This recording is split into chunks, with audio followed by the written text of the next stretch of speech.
पद्म पुराण के पिछले अध्याय में हमने भगवान शिव के द्वारा श्री कृष्ण के अद्भुत रूप का विवरण सुना और वृंदावन का महात्म्य जाना। इस अध्याय में हम जानते हैं कि क्यों नारद जी भी इस वज्र में अवतीर्ण हुए और यहाँ अवतीर्ण होकर उन्होंने किसके दर्शन किए। पार्वती बोली, दयानिधे, अब भगवान श्री कृष्ण के जो पार्षद हैं उनका वर्णन सुनने की इच्छा हो रही है, अतः बतलाइए। महादेव जी ने कहा, देवी, भगवान श्री कृष्ण श्री राधा के साथ सुवर्ण में सिंहासन पर विराजमान है। उनका रूप और लावण्य वैसा ही है जैसा कि पहले बताया गया है। वे दिव्य वस्त्र, दिव्य आभूषण और दिव्य हार से विभूषित हैं। उनकी त्रिभंगी छवि बड़ी मनोहर जान पड़ती है। उनका स्वरूप अत्यंत स्निग्ध है। वे गोपियों की आंखों के तारे हैं। उपर्युक्त सिंहासन से पृथक एक योगपीठ है। वह भी सोने के सिंहासन से आवृत है। उसके ऊपर ललिता आदि प्रधान प्रधान सखियां, जो श्री कृष्ण को बहुत ही प्रिय हैं, विराजमान होती हैं।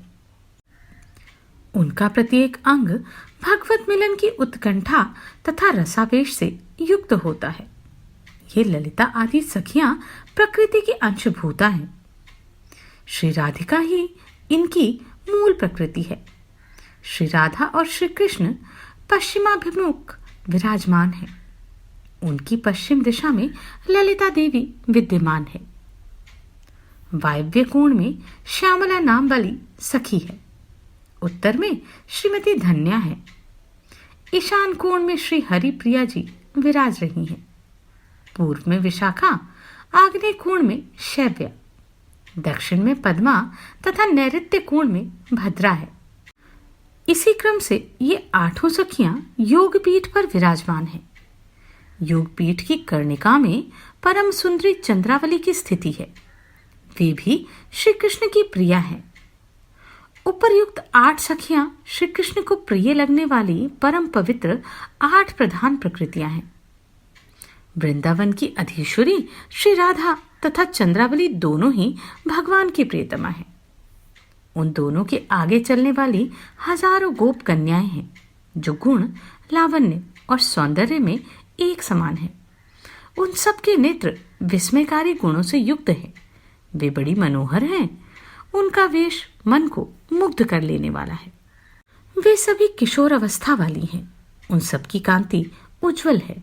वे सब की सब श्याममय अमृत रस में निमग्न रहती हैं। उनके हृदय में श्री कृष्ण के ही भाव स्फुरित होते हैं। वे अपने कमलवत नेत्रों के द्वारा पूजित श्री कृष्ण के चरणार बिंदों में अपना अपना चित्त समर्पित कर चुकी हैं। श्री राधा और चंद्रावली के दक्षिण भाग में श्रुति कन्याएं रहती हैं। वेद की श्रुतियां ही इन कन्याओं के रूप में प्रकट हुई हैं।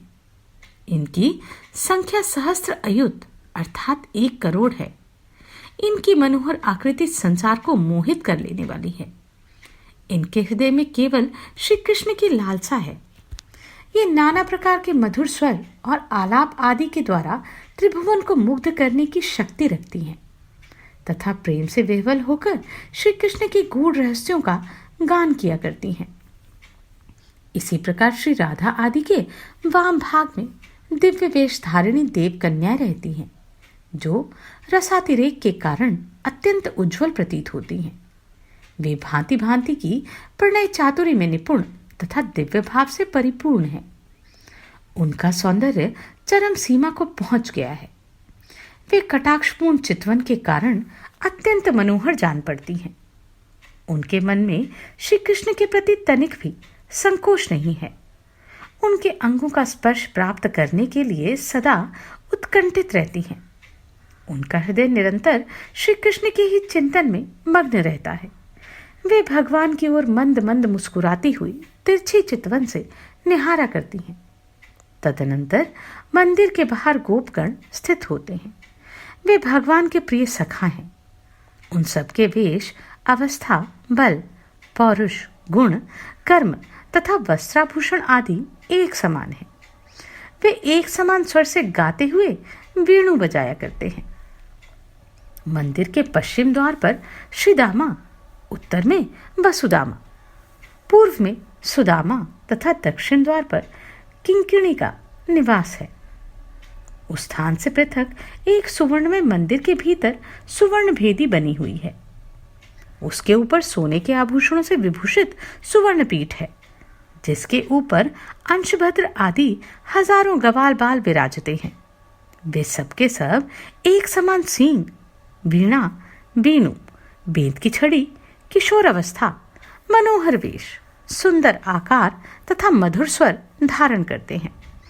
वे भगवान के गुणों का चिंतन करते हुए उनका गान करते हैं तथा भगवत प्रेम में रस से विह्वल रहते हैं। ध्यान में स्थिर होने के कारण वे चित्र लिखित से जान पड़ते हैं। उनका रूप आश्चर्यजनक सौंदर्य से युक्त है। वे सदा आनंद के आंसू बहाया करते हैं। उनके संपूर्ण अंगों में रोमांच छाया रहता है तथा वे योगेश्वरों की भांति सदा विस्मय विमुग्ध रहते हैं। अपने थनों से दूध बहाने वाली असंख्य गौएं उन्हें घेरे रहती हैं। वहां से बाहर के भाग में एक सोने की चार दीवारी है, जो करोड़ों सूर्य के समान दैदीप्यमान दिखाई देती है। उसके चारों ओर बड़े बड़े उद्यान हैं, जिनकी मनोहर सुगंध सब ओर फैली रहती है। जो मन और इंद्रियों को वश में रखते हुए सदा पवित्र भाव से श्री कृष्ण के चरित्र का भक्ति पूर्वक पाठ या श्रवण करता है, उसे भगवान श्री कृष्ण की प्राप्ति अवश्य होती है। पार्वती जी ने पूछा, भगवान, अत्यंत मोहक रूप धारण करने वाले श्री कृष्ण ने गोपियों के साथ किन किन विशेषताओं के कारण क्रीड़ा की, उस रहस्य का मुझसे वर्णन कीजिए। महादेव जी ने कहा, देवी, एक समय की बात है। मुनिश्रेष्ठ नारद ये जानकर कि श्री कृष्ण का प्राकट्य हो चुका है, वीणा बजाते हुए नंद जी के गोकुल में पहुंचे। वहां जाकर उन्होंने देखा महायोग माया के स्वामी सर्वव्यापी भगवान अच्युत बालक का स्वांग धारण किए नंद जी के घर में कोमल बिछोने से युक्त सोने के पलंग पर सो रहे हैं और गोप कन्याएं बड़ी प्रसन्नता के साथ निरंतर उनकी ओर निहार रही हैं। भगवान का श्री विग्रह अत्यंत सुकुमार था। उनके काले घुंघराले बाल सब ओर बिखरे हुए थे।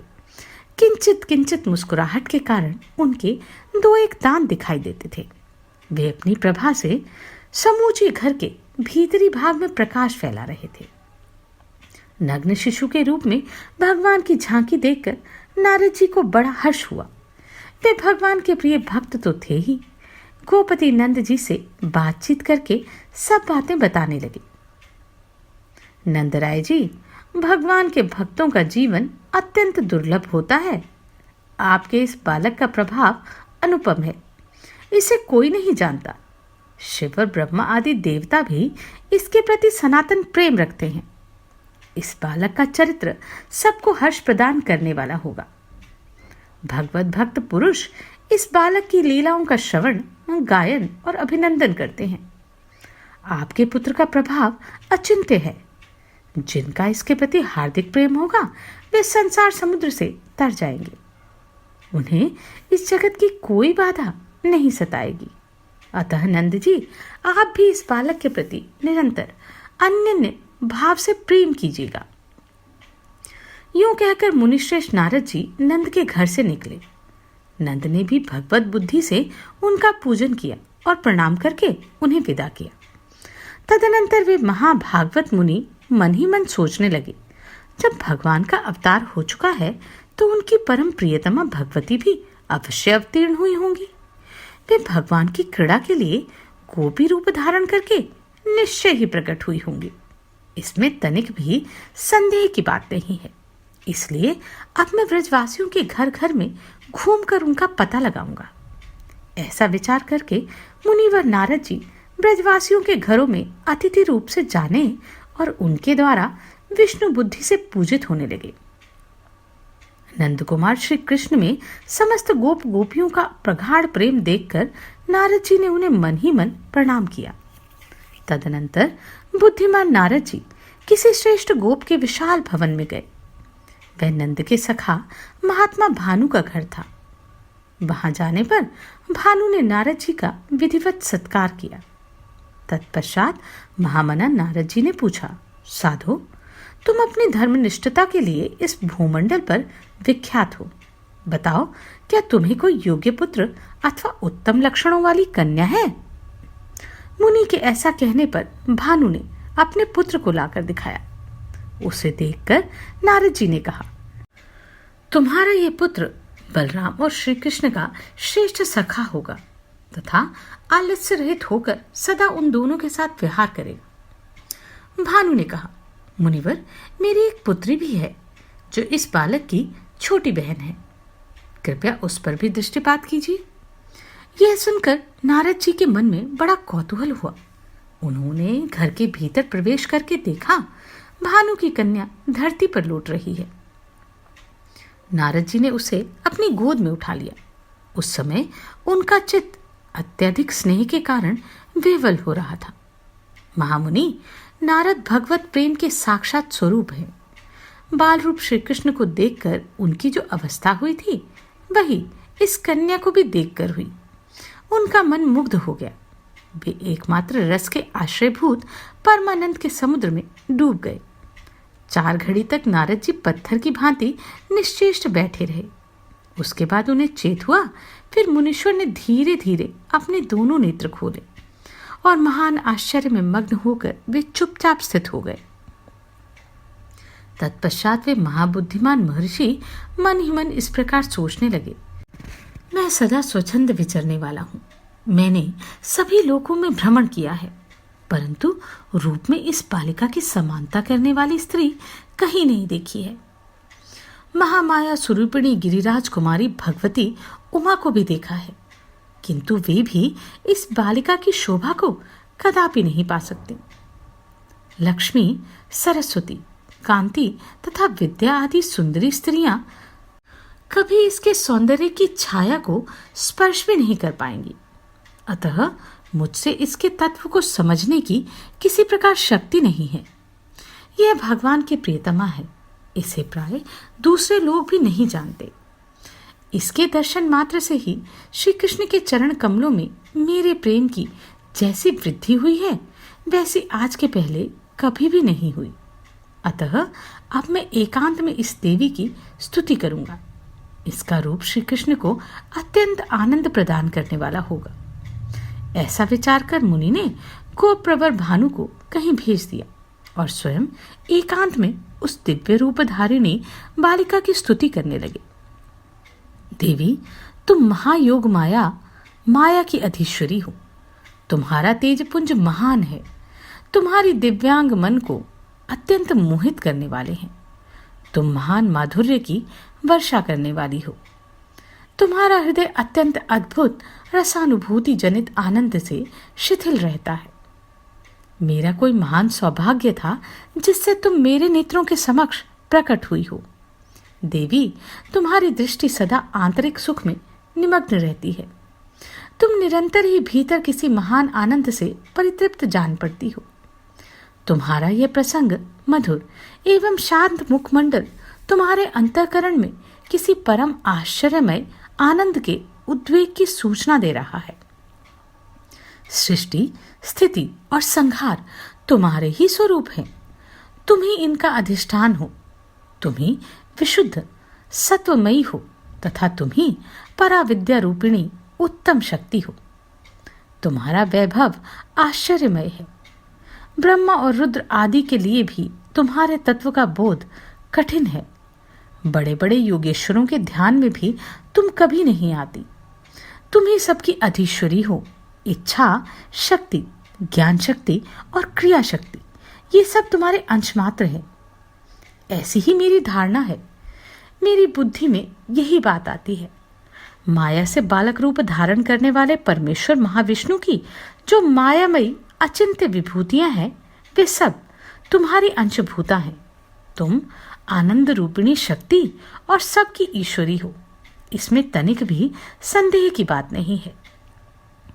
निश्चय ही भगवान श्री कृष्ण वृंदावन में तुम्हारे ही साथ क्रीड़ा करते हैं।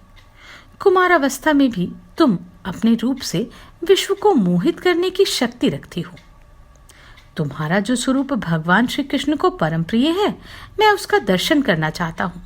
महेश्वरी, मैं तुम्हारी शरण में आया हूँ, चरणों में पड़ा हूँ। मुझ पर दया करके इस समय अपना वह मनोहर रूप प्रकट करो, जिसे देखकर नंद नंदन श्री कृष्ण भी मोहित हो जाएंगे। यूं कहकर देवऋषि नारद जी श्री कृष्ण का ध्यान करते हुए इस प्रकार उनके गुणों का गान करने लगे। भक्तों के चित्त को चुराने वाले श्री कृष्ण, तुम्हारी जय हो। वृंदावन के प्रेमी गोविंद, तुम्हारी जय हो। बाकी बहुओं के कारण अत्यंत सुंदर, बंसी बजाने में व्यग्र, मोर पंख का मुकुट धारण करने वाले गोपी मोहन, तुम्हारी जय हो, जय हो। अपने श्री अंगों में कुमकुम लगाकर रत्नमय आभूषण धारण करने वाले नंद नंदन, तुम्हारी जय हो, जय हो। अपने किशोर स्वरूप से प्रेमी जनों का मन मोहने वाले जगदीश्वर, वह दिन कब आएगा जबकि मैं तुम्हारी कृपा से तुम्हें अभिनव तरुणावस्था के कारण अंग अंग में मनोहरण शोभा धारण करने वाली इस दिव्य रूपा बालिका के साथ देखूंगा। नारद जी जब इस प्रकार कीर्तन कर रहे थे, उसी समय वह बालिका क्षण भर में अत्यंत मनोहर दिव्य रूप धारण करके पुनः उनके सामने प्रकट हुई। वह रूप 14 वर्ष की अवस्था के अनुरूप और सौंदर्य की चरम सीमा को पहुंचा हुआ था। तत्काल ही उसी के समान अवस्था वाली दूसरी ब्रज बालाएं भी दिव्य वस्त्र, आभूषण और मालाओं से सुसज्जित हो वहां आ पहुंची तथा भानुकुमारी को सब ओर से घेर कर खड़ी हो गई। मुनीश्वर नारद जी की स्तवन शक्ति ने जवाब दे दिया। वे आश्चर्य से मोहित हो गए। तब उन वज्रबालाओं ने कृपापूर्वक अपनी सखी का चरणोदक देकर मुनि के ऊपर छींटा दिया। इस प्रकार जब वे होश में आए तो बालिकाओं ने कहा, मुनि श्रेष्ठ, तुम बड़े भाग्यशाली हो, महान योगेश्वरों के भी ईश्वर हो। तुम्ही ने पराभक्ति के साथ सर्वेश्वर भगवान श्री हरि की आराधना की है। भक्तों की इच्छा पूर्ण करने वाले भगवान की उपासना वास्तव में तुम्हारे ही द्वारा हुई है। यही कारण है कि ब्रह्मा, रुद्र आदि देवता, सिद्ध मुनीश्वर तथा अन्य भगवतों के लिए भी जिसे देखना और जानना कठिन है, वही अपनी अद्भुत अवस्था और रूप से सबको मोहित करने वाली यह श्री कृष्ण की प्रियतमा हमारी सखी आज तुम्हारे समक्ष प्रकट हुई हैं। निश्चय ही यह तुम्हारे किसी अचिंत्य सौभाग्य का प्रभाव है। ब्रह्मर्षि, धैर्य धारण करके शीघ्र ही उठो, खड़े हो जाओ और इस देवी की प्रदक्षिणा करो। इसके चरणों में बारंबार मस्तक झुका लो, फिर समय नहीं मिलेगा। ये अभी इसी क्षण अंतर्ध्यान हो जाएंगी। अब इसके बाद तुम्हारी बातचीत किसी तरह नहीं हो सकेगी। वज्रबालाओं का चित्त स्नेह से विह्वल हो रहा था। उनकी बातें सुनकर नारद जी नाना प्रकार के वेश विन्यास से शोभा पाने वाली उस दिव्य बाला के चरणों में 2 मुहूर्त तक पड़े रहे। तदनंतर उन्होंने भानु को बुलाकर उसे सर्वशोभा संपन्न कन्या के संबंध में इस प्रकार कहा, गोपश्रेष्ठ, तुम्हारी इस कन्या का स्वरूप और स्वभाव दिव्य है। देवता भी इसे अपने वश में नहीं कर सकते। जो घर इसके चरण चिन्हों से विभूषित होगा, वहां भगवान नारायण संपूर्ण देवताओं के साथ निवास करेंगे। भगवती लक्ष्मी भी सब प्रकार की सिद्धियों के साथ वहां उपस्थित रहेंगी। अब तुम संपूर्ण आभूषणों से विभूषित इस सुंदरी कन्या को परा देवी की भांति समझकर इसकी अपने घर में यत्नपूर्वक रक्षा करो। ऐसा कहकर भगवत भक्तों में श्रेष्ठ नारद जी ने मन ही मन उस देवी को प्रणाम किया और उसी के स्वरूप का चिंतन करते हुए वे गहन वन में भीतर चले गए। नारद जी द्वारा की गई श्री कृष्ण और श्री राधा जी की अद्भुत स्तुति के बाद श्री कृष्ण किस प्रकार बड़े हुए और मथुरा का विशेष क्या महात्म्य था, जाने अगले अध्याय।